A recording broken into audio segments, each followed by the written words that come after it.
ఏమైనా వాళ్ళారా మరొక వచనం ధ్యానించుకుందాం. సహోదరులారా, మీరు బుద్ధి విషయమై పసిపిల్లలు కాక దుష్టత్వం విషయమై శిశువులుగా ఉండుడి.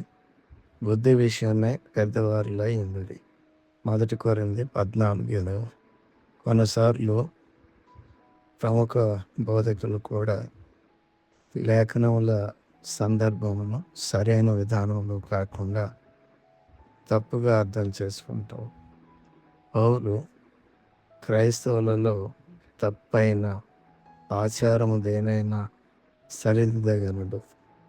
ఈ విధంగా రాయబడి ఉన్నది: కీడు మేలనియు మేలు కీడనియు చెప్పుకొని చీకటి వెలుగనియు వెలుగు చీకటి అనియు ఎంచుకున్న వారికి శ్రమ.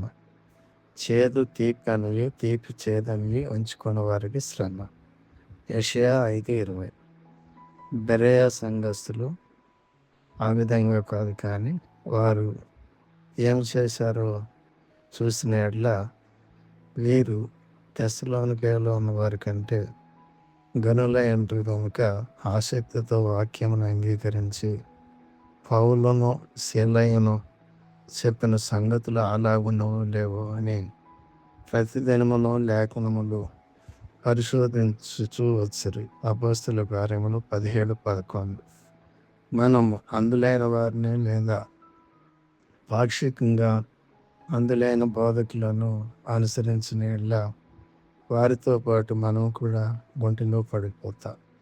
కాబట్టి జాగ్రత్తగా ఉండి లేఖనమును సరిగా అర్థం చేసుకునేటట్లు దేవుడు మనందరికీ సహాయపడిన గాక. ఆమేన్.